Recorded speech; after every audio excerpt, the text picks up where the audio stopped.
Howdy folks, it's Wednesday, December 30, 2020, about 10:55 in the morning. This is the side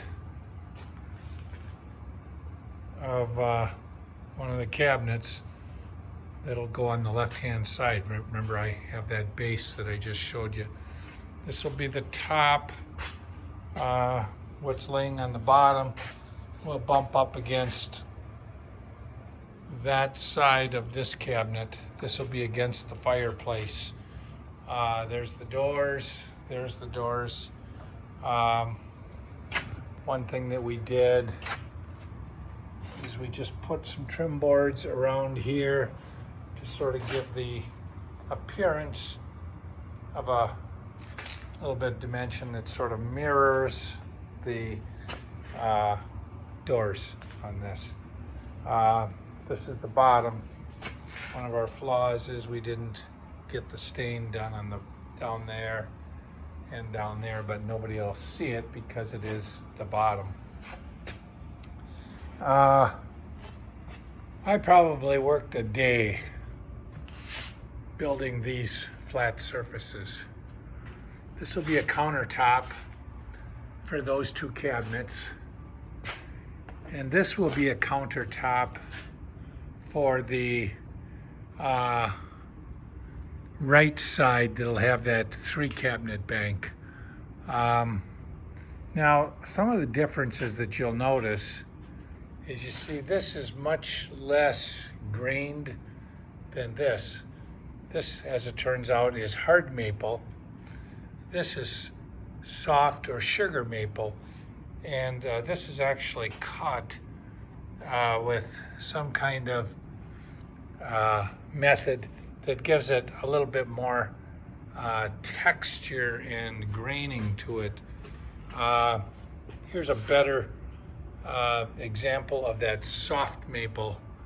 You can see all the, those aren't, those what appear to be ripples, they're actually embedded right into the board. They're smooth. Now, on a little bit of the history on these boards is from here over, I had glued together some boards that were about the same size. I did that about a year and a half ago. And then when I took doors to the cabinet shop to be sanded, I just had them sand that section. And in my blog, I talked about pulling out some maple from under the stairs, which is in that opening there. And I did that, and I have here 3 pieces that I glued to, that I milled over the last couple of days, glued, and then glued them to this. So this was about a 16-inch slab that I had built. Same story here. This was a 12.5, and I ultimately need 24 inches. And again, out of that spot there, I glued together 3 boards. 1, here you can see the seam, 2, 3 boards. And remarkably, they came out exactly at 24 inches. Now this morning, maple does not take a stain real well, but this morning Linda used some wood conditioner. We always use wood conditioner here before we stain, or if we aren't going to stain, we'll use wood conditioner before we varnish our first coat. It just gives it softens up the wood, I'll say, in a way, and allows the stain to penetrate through. So this morning she stained those 2 countertops.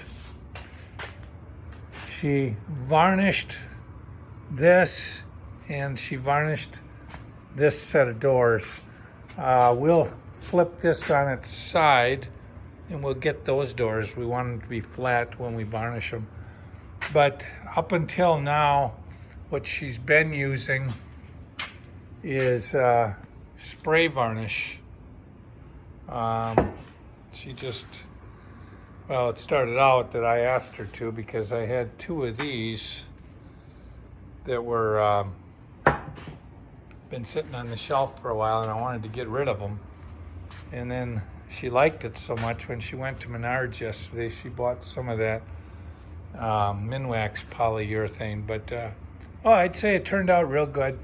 I'll try to coax her into putting a couple more coats on from the gallon can, but I'm pleased with the way it looks. Originally we were going to be painting cabinets, but like I say, she had divine guidance in church on Sunday and decided instead that we should stain them.